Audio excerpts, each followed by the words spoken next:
जय हिंद। मैं हूं आशुतोष। आज हम बात करने वाले हैं रॉक्स यानी चट्टानों की। जो भी हार्ड और सॉफ्ट मटेरियल होता है अर्थ क्रस्ट में, उसे हम रॉक कहते हैं। आइए जानते हैं इनके बारे में और ज़्यादा।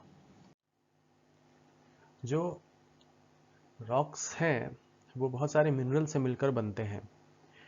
बहुत सारे मिनरल्स हैं, लेकिन जो 8 मेजर रॉक फॉर्मिंग एलिमेंट्स हैं वो ही सबसे ज़्यादा, लगभग 98% ऑफ इनका निर्माण करते हैं। ये 8 कौन से हैं? Oxygen, silicon, aluminium, iron, calcium, sodium, potassium और मैग्नीशियम। तो ये जो 8 मेजर रॉक फॉर्मिंग एलिमेंट्स मैंने आपको बताया, इसके बाद 24 ऐसे रॉक फॉर्मिंग मिनरल्स हैं जो कि कहे जाते हैं कि ये रॉक फॉर्मिंग मिनरल्स हैं, और उसके बाद उनमें भी 6 ऐसे हैं जिन्हें हम कहेंगे कि ये लार्ज क्वांटिटीज में पाए जाते हैं। कौन से हैं ये 6? ये हैं फेल्सपार, क्वार्ट्ज, पायरॉक्स, एम्फीबोल्स, माइका और ओलिविन। अच्छा, इनमें जो रॉक फॉर्मिंग मिनरल्स हैं इनमें सिलिकेट्स सबसे ज़्यादा इंपॉर्टेंट हैं, जैसे फेल्सपार, माइका इसमें आते हैं। और फिर ऑक्साइड्स जैसे हेमेटाइट और कार्बोनेट्स जैसे कैल्साइट, ये इंपॉर्टेंस के श्रेणी में इनके बाद आते हैं। On the basis of formation, rocks को क्लासिफाई कर सकते हैं 3 मेजर ग्रुप्स में: igneous rocks, sedimentary rocks and metamorphic rocks. तो आइए इनमें सबसे पहले समझते हैं इग्नियस रॉक्स के बारे में।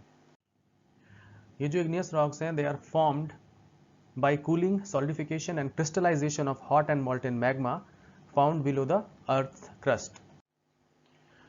तो ये जो रॉक्स हैं ये ग्रैनुलर होते हैं और क्रिस्टलाइन होते हैं। इन्हें हम प्राइमरी और बेसिक रॉक्स के नाम से भी जानते हैं। क्यों ऐसा कहते हैं? क्योंकि ये फर्स्ट टू बी फॉर्म्ड हैं और they will supply raw material for other types of rocks which are going to be formed from them. तो इसीलिए इनको प्राइमरी और बेसिक रॉक्स भी कहा जाता है। इन रॉक्स के अंदर ना तो हमें लेयरिंग देखने को मिलेगी और ना ही फॉसिल्स हमें देखने को मिलेंगे। यानी इग्नियस रॉक्स में लेयरिंग और फॉसिल्स एब्सेंट होते हैं। इग्नियस रॉक्स जो होते हैं they are less affected by chemical weathering. यानी केमिकल विदरिंग का कुछ खास असर नहीं पड़ता इन पे, लेकिन they are affected by physical and mechanical weathering. और इनमें फिजिकल और मैकेनिकल विदरिंग का असर पड़ता है, और जिसकी वजह से इनका डिसइंटीग्रेशन और डिकम्पोजिशन हमें देखने को मिलता है। अर्थ क्रस्ट का 90%, लगभग 90% ये इग्नियस रॉक्स से मिलकर बना होता है। Based on the occurrence and structure of these rocks, they can be classified into two: intrusive and extrusive igneous rocks। intrusive igneous rocks वो होते हैं जो बिलो सरफेस फॉर्म होंगे, और एक्सट्रूसिव वो होते हैं जो एट द सरफेस फॉर्म होंगे। आइए इनको डिटेल्स में समझते हैं। अब ये इग्नियस रॉक दो तरह के हो सकते हैं: इंट्रूसिव एंड एक्सट्रूसिव। ठीक है, तो पहला है इंट्रूसिव इग्नियस रॉक। इसको समझते हैं एक बार। इंट्रूसिव इग्नियस रॉक किसे कहते हैं? When hot and molten magma gets solidified below the surface of earth. Hot और मोल्टन मैग्मा ये सॉलिडिफाई होगा below the surface of earth. ठीक है, तो ये इंट्रूसिव इग्नियस रॉक का फॉर्म ले लेता है। ठीक है, इंट्रूसिव हो जाएगा।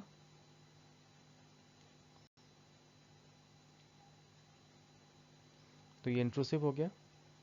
अब इसमें भी दो तरह के हैं, प्लूटोनिक है और हाइपोबेसल है। प्लूटोनिक को समझते हैं। प्लूटोनिक इग्नियस रॉक्स जो है ये कूलिंग ऑफ मैग्मा जब होगा, बहुत डीप, बहुत ज़्यादा डीप होगा अगर, due to cooling of magma very deep in the earth. ठीक है, और प्लूटोनिक, ये जो ग्रीक गॉड थे ना, प्लूटो, ग्रीक गॉड है ये प्लूटो, इनके नाम पर ये प्लूटोनिक ये नाम रखा गया है। क्यों? क्योंकि स्लो रेट ऑफ कूलिंग इसमें देखने को मिलती है। Excessively slow rate of cooling, इस वाले में स्लो रेट ऑफ कूलिंग हमको देखने को मिलेगी। और इसके अंदर लार्ज ग्रेन्यूल्स होंगे, और ग्रेनाइट इसका एक एग्जाम्पल है। ठीक है, इसी तरीके से दूसरा है हाइपोबेसल इग्नियस रॉक। ये कूलिंग और सॉलिडिफिकेशन ऑफ राइजिंग मैग्मा के द्वारा बनते हैं ड्यूरिंग वॉल्केनिक एक्टिविटीज। तो ये ड्यूरिंग वॉल्केनिज्म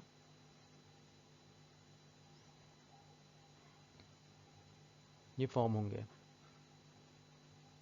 कब बनेंगे ये? During volcanic eruptions. ठीक है।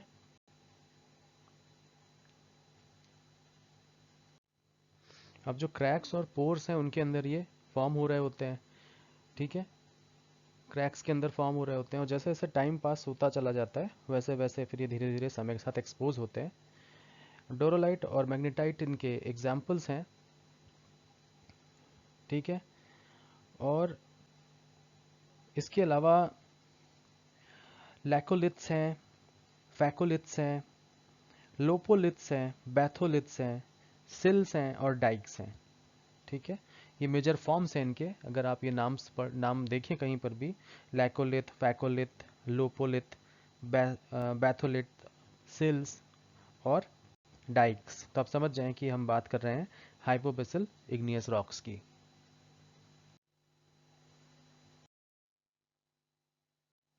अब जो इंट्रूसिव था वो अंदर फॉर्म हो रहा था और जो एक्सट्रूसिव है वो बाहर बनेगा। ठीक है, यानी कि these rocks are formed due to cooling and solidification of hot and molten lavas at the surface of earth. ठीक है, तो they are formed at the surface of earth. ठीक है, अब इनको हम volcanic rocks भी कहते हैं। क्या कारण है इसको volcanic rocks कहने का? क्योंकि ये volcanic eruptions के बाद जो लावा बाहर आ रहा है उसके कारण ये फॉर्म होते हैं। इनके ग्रेन्यूल्स जैसा कि मैंने बताया स्मॉल होते हैं। एग्जाम्पल है बसाल्ट। ब्लैक सॉइल या रेगुर जो होता है वो इनकी विदरिंग के कारण बनता है। और under non porous glass magma obsidian, pumice, perlite and pitchstone are included. जो सेडिमेंट्री रॉक्स हैं ये सरफेस ऑफ अर्थ पर बनते हैं due to erosion and deposition of igneous rock and metamorphic rocks. ये लेयर्ड होंगी या स्ट्रेटिफाइड होंगी, यानी में लेयर्स पाए जाएंगे। ऑर्गेनिक मैटर का बहुत बड़ा रोल होता है इनके फॉर्मेशन में, और इस तरह की रॉक्स के अंदर फॉसिल्स भी मिलते हैं। एक और इंटरेस्टिंग बात मैं बता दूं कि ये लगभग 75% of the area of crust पे पाए जाते हैं। ये रॉक्स जो हैं 75% एरिया पर पाए जाते हैं। लेकिन खास बात क्या, ओनली 5%, केवल 5% इनका रोल होता है in the formation of crust. अब बात करते हैं इनके क्लासिफिकेशन की। तो जो क्लासिफिकेशन की हम बात करें सेडिमेंट्री रॉक की, तो on the nature of sedimentary rocks, on the basis of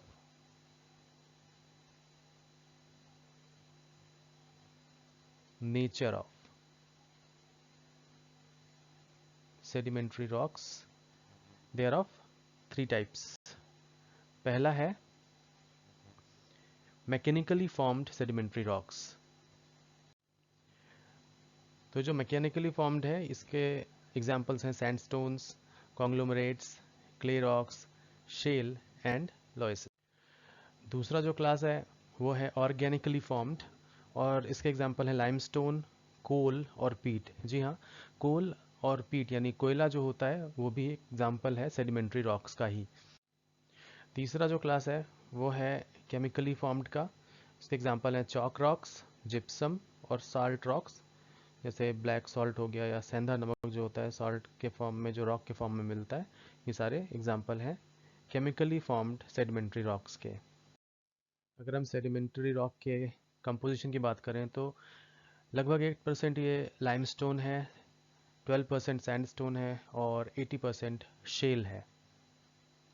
हम डिस्ट्रीब्यूशन ऑफ रॉक्स की बात करें हॉरिजॉन्टल और वर्टिकल प्लेन में, तो हॉरिजॉन्टल प्लेन में लगभग 75% सेडिमेंट्री रॉक्स हैं और 25% लैंड है जो कि नॉन सेडिमेंट्री है। वहीं अगर हम वर्टिकल प्लेन की बात करें तो अगर हम यहाँ देख रहे हैं पूरा, अगर इसको दिखाएं vertical distribution of inner part of earth को, तो इसका 5% सेडिमेंट्री होता है और 95% इग्नियस और मेटामॉर्फिक होता है। लेकिन हालांकि ऊपरी सतह पर आपको ज़्यादातर सेडिमेंट्री नज़र आता है, बट उसका जो कंट्रीब्यूशन है वो सिर्फ 5% के आसपास होता है। हमारी जो तीसरी किस्म की रॉक है वो है मेटामॉर्फिक रॉक। इसका फॉर्मेशन होता है क्योंकि कंप्लीट अल्टरेशन अगर हो जाए अपीयरेंस में और कॉन्स्टिट्यूशन में, जो भी प्री एग्जिस्टिंग रॉक्स थी उनके, तो मेटामॉर्फिक रॉक्स बन जाती हैं। ऐसा होता क्यों है? क्योंकि there is a change in mineral composition या फिर उसके टेक्सचर में चेंज हो जाता है, क्योंकि टेम्परेचर और प्रेशर के चेंज की वजह से ये चीज़ हमें देखने को मिलती है। टेम्परेचर और प्रेशर में चेंज होने की वजह से टेक्सचर चेंज होगा, मिनरल कंपोजिशन चेंज होगा, और इसकी वजह से जो प्री एग्जिस्टिंग रॉक्स थे उनके अंदर पूरी तरह परिवर्तन हमें देखने को मिलता है। यहाँ पर कोई भी फॉसिल नहीं पाए जाते और ये हार्डेस्ट होती हैं। जो तीन मैंने आपको टाइप्स बताए उनमें ये हार्डेस्ट होती हैं मेटामॉर्फिक रॉक्स, और इनमें कोई भी फॉसिल नहीं पाया जाता। बात करते हैं टाइप्स ऑफ मेटामॉर्फिक रॉक्स। तो अगर ये मेटामॉर्फिक रॉक जो है इसका फॉर्मेशन हो रहा हो थ्रू सेडिमेंट्री रॉक्स, तो इसे हम कहेंगे मेटा सेडिमेंट्री और पैरा मेटामॉर्फिक रॉक्स। आइए इनके कुछ एग्जांपल्स देखते हैं। तो मार्बल बनता है लाइमस्टोन से। लाइमस्टोन जो कि एक सेडिमेंट्री रॉक है, और इसके अंदर जब चेंजेस आ जाते हैं तो मार्बल का फॉर्मेशन होता है। इसी तरीके से स्लेट बनता है। स्लेट बनता है from again from the shale. Shale में परिवर्तन से स्लेट बनेगा। इसी तरीके से क्वार्ट्जाइट बन रहा है सैंडस्टोन और कॉन्ग्लोमरेट से।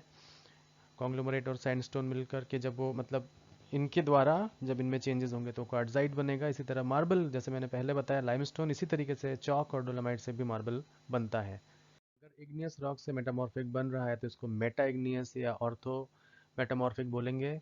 नाइस बन रहा है ग्रेनाइट से। इसी तरह एम्फिबोलाइट्स बनता है बसाल्ट से। और मेटामॉर्फिक रॉक से ही मेटामॉर्फिक रॉक बन रही हो, अगर मेटामॉर्फोसिस हो रही होगी तो इसके एग्जांपल हैं फाइलाइट बनता है स्लेट से, शिट्स बनता है फाइलाइट से, और सर्पेंटाइन बनता है गैब्रो से या जैब्रो से। तो गैब्रो ये बनाएगा सर्पेंटाइन। अगर गैब्रो की हो जाएगी मेटामॉर्फोसिस तो सर्पेंटाइन का फॉर्मेशन होगा। तो ये दोनों ही, मतलब ये जो इधर भी लिखा है इधर भी, दोनों ही मेटामॉर्फिक हैं, ठीक है। और मेटामॉर्फोसिस के थ्रू ये फॉर्मेशन देखने को मिलेंगे। बात करते हैं रॉक साइकिल की। तो आप देख सकते हो ये तीनों रॉक्स को मैंने यहाँ दिखाया है, और इनमें कुछ परिवर्तन अगर हो तो वो दूसरे रॉक में परिवर्तित हो जाएगा। जैसे अगर सेडिमेंट्री रॉक के अंदर बरियल हीट प्रेशर हो तो वो मेटामॉर्फिक रॉक में बदल जाएंगे। इसी तरीके से मेटामॉर्फिक रॉक के अंदर अगर फ्यूजन हो जाए तो इग्नियस रॉक में बदल जाएंगे। इग्नियस रॉक के अंदर अगर अपलिफ्ट, वेदरिंग और इरोजन आदि हो तो ये सेडिमेंट्री रॉक में बदल जाएगा। ठीक इसी तरह सेडिमेंट्री रॉक के अंदर अगर बरियल हीट प्रेशर हो तो इग्नियस रॉक में, इग्नियस रॉक में अगर रिक्रिस्टलाइजेशन हो जाए तो मेटामॉर्फिक रॉक में, और मेटामॉर्फिक रॉक के अंदर फिर अपलिफ्ट, विदरिंग, इरोजन हो जाए तो वो सेडिमेंट्री रॉक में बदल जाते हैं। ये साइक्लिक जो मूवमेंट है इसे हम रॉक साइकिल के नाम से जानते हैं। आइए एक दो मल्टीपल चॉइस क्वेश्चंस देखते हैं। ये क्वेश्चन है, कहता है consider the following statements regarding minerals found in earth's crust. पहला स्टेटमेंट है the basic structure of all minerals is the hot magma in the interior of the earth. दूसरा statement है minerals are always found in earth's crust in combination with two और more elements. अब यहाँ देखो to और more elements कह दिया है, थोड़ा सा इस पॉइंट को ध्यान से दीजिए। देखिए ऑप्शन चूज करने हैं हमें कि इनमें से कौन से करेक्ट स्टेटमेंट्स हैं। पहला ऑप्शन है केवल पहला वाला स्टेटमेंट सही है। ऑप्शन बी कहता है केवल दूसरा स्टेटमेंट सही है। सी कहता है दोनों, एक और दो सही है। और डी कहता है दोनों ही गलत है। क्या लगता है आपको? तो आइए देखते हैं इसका आंसर क्या है। इसका आंसर है A, only one. The basic source of all minerals is the hot magma in the interior of earth. ठीक है, दूसरा सही नहीं है क्योंकि बहुत सारे सिंगल एलिमेंट मिनरल्स जैसे sulphur, copper, silver, gold, graphite ये भी पाए जाते हैं। ये सारे के सारे सिंगल मिनरल एलिमेंट्स हो सकते हैं, जैसे ग्रेफाइट कार्बन का। तो यहाँ पर लिख रहा था कि 2 और मोर एलिमेंट्स, तो ये ऑप्शन गलत हो गया। एक और क्वेश्चन देखते हैं। ये क्वेश्चन कहता है which of the following is are properties of quartz. इसमें 3 स्टेटमेंट्स दिए हैं। इट कंसिस्ट्स ऑफ सिलिका, दूसरा है इनसॉल्युबल इन वाटर, और तीसरा है used in radio and radar. आपको चूज करने हैं करेक्ट स्टेटमेंट्स। ए है ओनली 1, बी है 1 एंड 2, सी है 2 एंड 3 और डी है ऑल ऑफ देम। क्या लगता है आपको? आइए इसका सही आंसर देखते हैं। तो इस प्रश्न का सही उत्तर है ऑप्शन डी, यानी 1, 2 एंड 3 ऑल ऑफ देम। ठीक है, तो क्वार्ट्ज के बारे में एक बार समझते हैं। It is one of the most important components of sand and granite. It consist of silica. It is a hard mineral virtually insoluble in water. It is white or colorless and used in radio and radar. It is one of the most important components of granite also. तो दोस्तों, video पसंद आया हो तो आप video पर like करें, comment करें, वीडियो को शेयर करें, चैनल को सब्सक्राइब करें और इसी तरह से मेरा हौसला बढ़ाते रहें। फिर मिलते हैं किसी और वीडियो में। तब तक के लिए जय हिंद। अपना ख्याल रखिए, अपने परिवार का ख्याल रखिए, अपने दोस्तों का ख्याल रखिए। जय हिंद, वंदे मातरम।